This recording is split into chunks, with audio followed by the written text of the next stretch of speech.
Hello and welcome to another one of our replica reviews. Today we're going to be reviewing the Tanfoglio Witness 1911.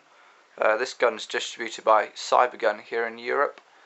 For those of you that have seen our videos on our page, you would have seen that we've already done a Tanfoglio Witness. The one I'm referring to here, was the all plastic one, just fixed slide, things like that. Quite a basic gun. This one, on the other hand, is the all singing, all dancing, full metal blowback replica. So we'll have a look at the box first. It comes in this very sturdy packaging, and just what you'd usually expect from a Cybergun product, really. Carries basic information on the front here. Just go over some of the basic things. It fires at a claimed 320 feet per second, which is 98 meters per second. I don't know how accurate this is. I'd say 320 FPS is probably about right, if I'm honest. The accurate power range is 64 meters.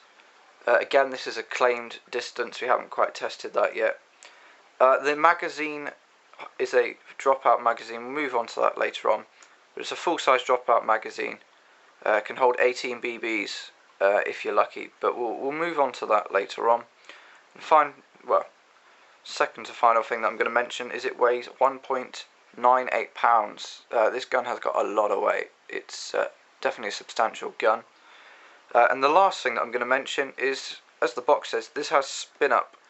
For those of you that are familiar with what spin up is, it's basically another way of saying hop up, which, as a lot of you would know, is just a little rubber block that goes in the barrel just to put a bit of spin on the pellet as it's leaving. Hence the bit of spin up. So, without any further ado, we'll move on to the inside of the box, onto slightly more interesting stuff. First thing you're faced with, as you'll be able to see here, is the Cybergun Manual. It's very similar to any other manual that you'll get. Open it up, you've got things about safety, warranty, loading your CO2, unloading the gun itself. It's all included within this user guide that we've got here. Again, as you'd expect with any Cybergun product, you're supplied with a sample of BBs. These are steel BBs. I personally prefer them. They're a bit harder to get here in the UK. I'm not sure how many are here, but you do get a good quality. It's about the same as you would expect from any other Cybergun product. Exactly the same box as the X5, so I'd imagine that it's exactly the same. Moving on as well, like many Cybergun products that involve loading with a Allen key, they do supply the Allen key itself. I won't go too much into this because I've covered it in other videos, so I'm not sure it's worth going over again. If you do have any queries, if you check out videos such as our X5 review or even our 2022 review, I know I've covered it in those. So if you're interested or curious, check out those videos and we'll have a look.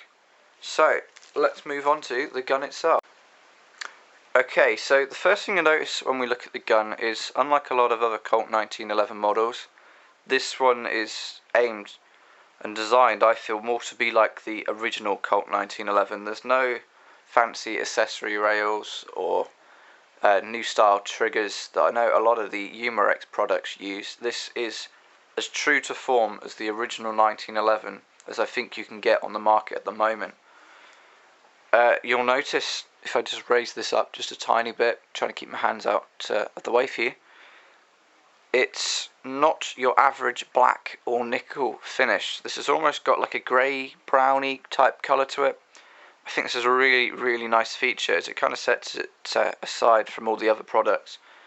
One of the major selling points for this, I feel, is the trigger. The trigger on this particular model is the, in my opinion, the most accurate and true to form to the actual 1911 itself. As you'd expect, if anybody's fired a 1911, as you would expect, the trigger pull is very short and very, very smooth. We'll start on the right hand side of the gun, so we'll just flip it over and then we'll move around. Much to our surprise, when we've been watching videos by people such as Switching to Mac, we've noticed that there's a lot of detail here on the front of the weapon that usually just gives you basic safety warnings. I mean, we've got that on RX5 and other replicas like that. But I was very surprised when I took this out of the box and flipped it over that we didn't have any safety markings on this replica at all. The only thing to be found on this side really is the etched in witness logos. We've got made in Taiwan, being a KWC product. KWC obviously just branded below here. And the F for the German market, and then obviously just the serial number. Apart from features go on this side of the gun, there isn't much to see. The grips here are made of plastic. However, I have on very good authority, and if you guys check out Switching to Max videos, they can be replaced with real 1911 grips. So you can put your wooden grips on here, you can put your chestnut grips, anything like that. So we'll move on to the left hand side of the gun, being the main side here. As you'll see here, you have the Tanfoglio Witness 1911 markings again. These do feel like they're slightly etched in. They really are quite good quality. I don't see them going anywhere soon. You have your working takedown lever. We'll do this and we'll cover this in a separate video later on. We'll show you how to field strip this gun as it's fully strippable.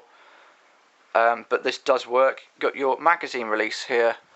Your safety catch, if I just move this slightly more visible here, clip it up like so, and it locks the slide. You can't, when this gun's cocked, you can't pull the trigger, you can't cock the hammer, and you can't cock back your slide either. So if I move that back, you can cock like so.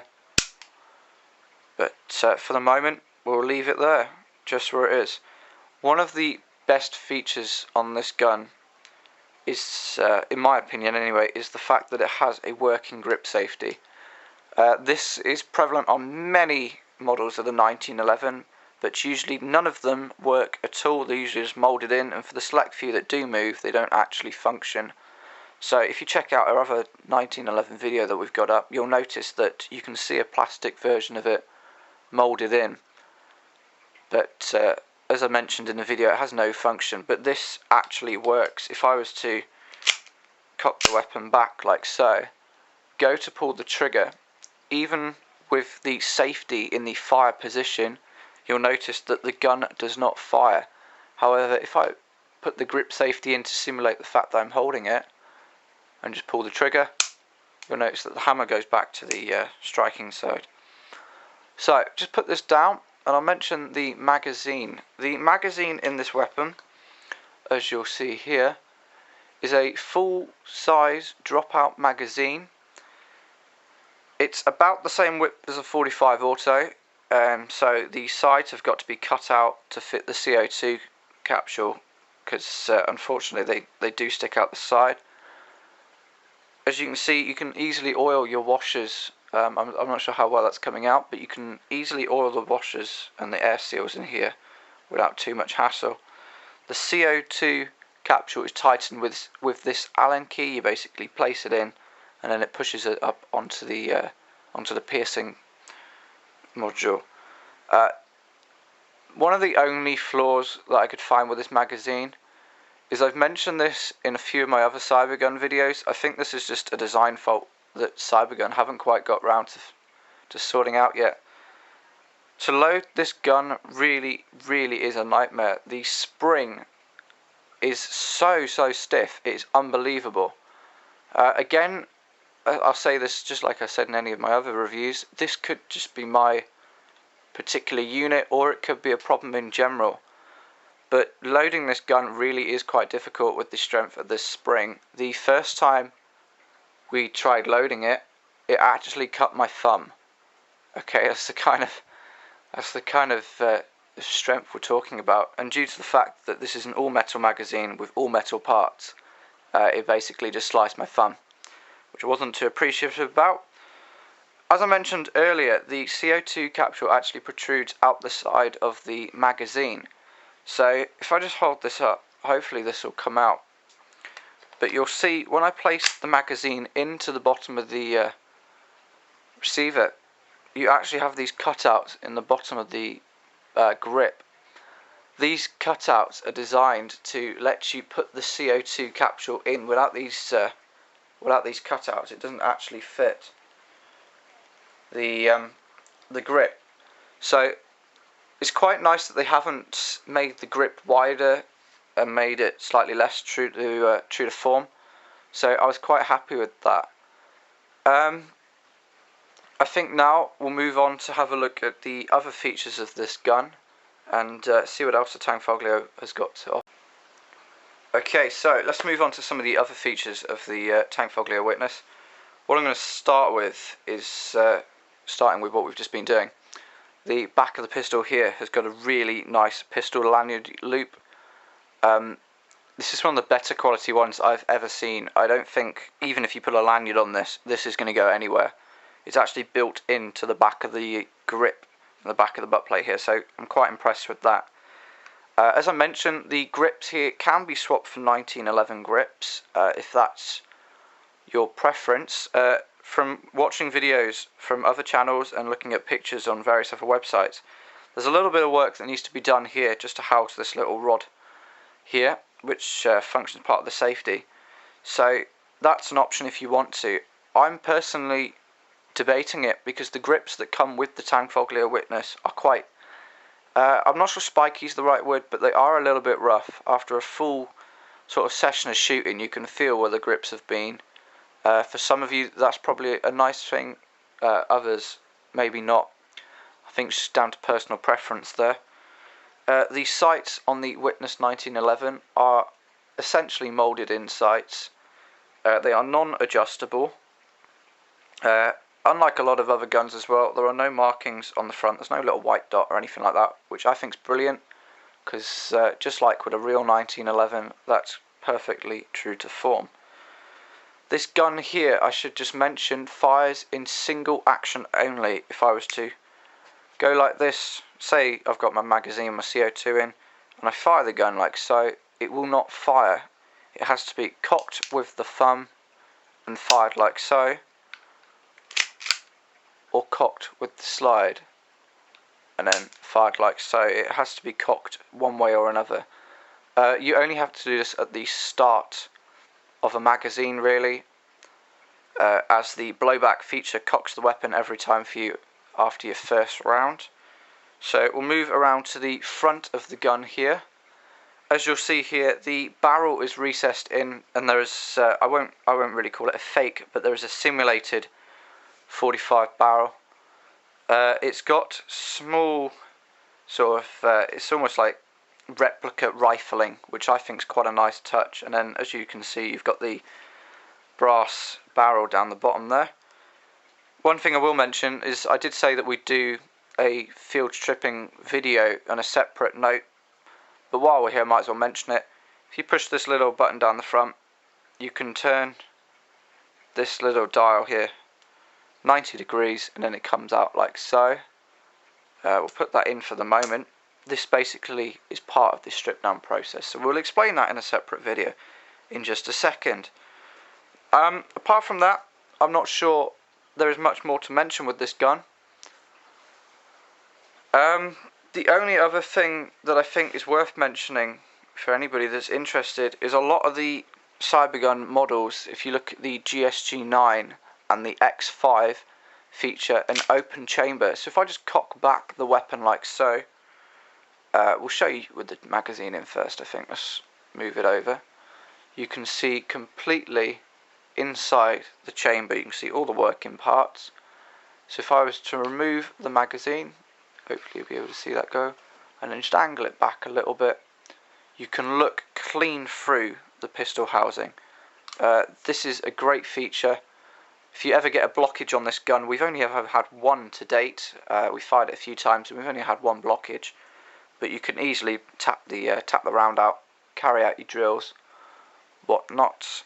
It's also great just for oiling the air pistons here as well. And then when you're finished, rack it forward, fire off the action.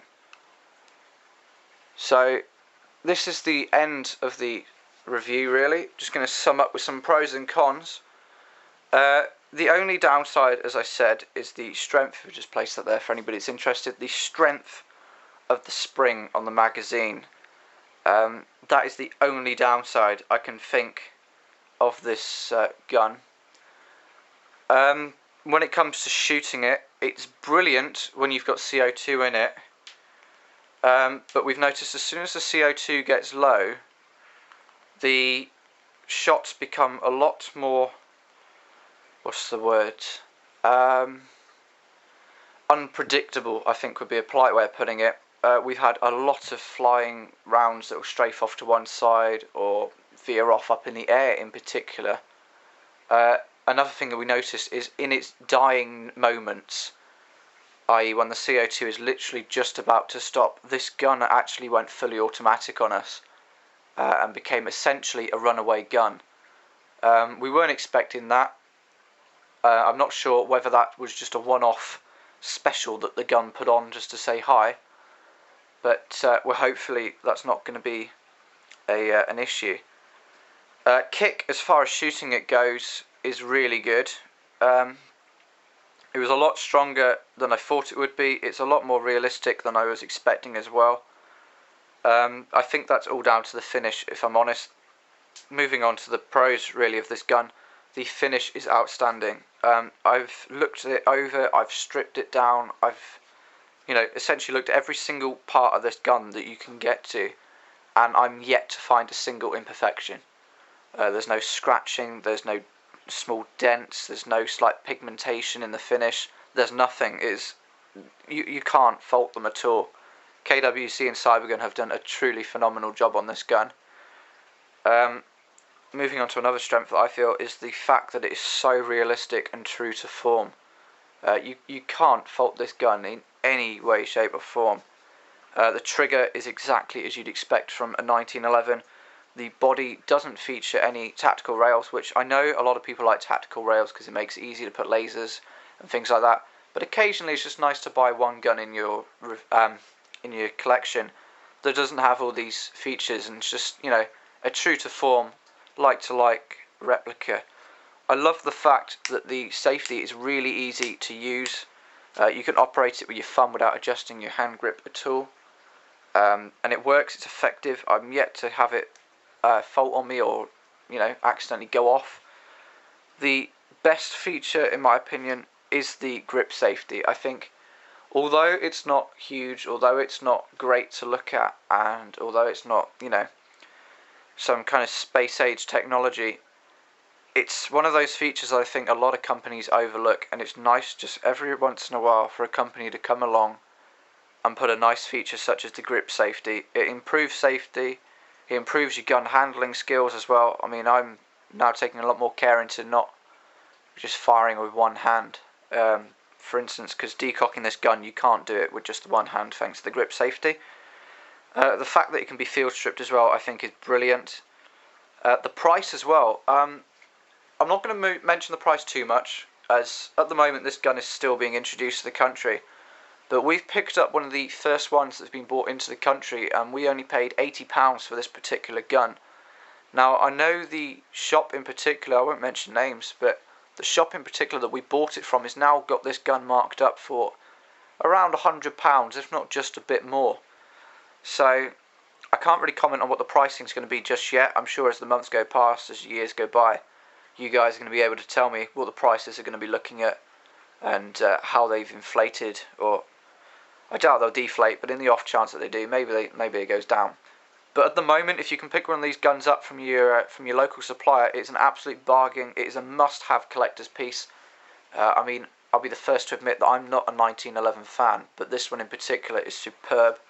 I love all the features on it. I love the fact that you can cock it back and you can look at it and you can look through it, and there's just so much to do with this gun. It's absolutely unbelievable. So, thank you for watching. We'll follow it up with a stripped down field strip video.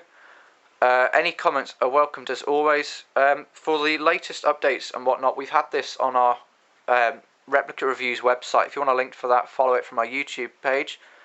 But usually the website is updated before our YouTube page. So for those of you that have been looking at our bulletins, you'll notice there's a full written review of this gun up at the moment. It's got extra pictures, a bit more detail.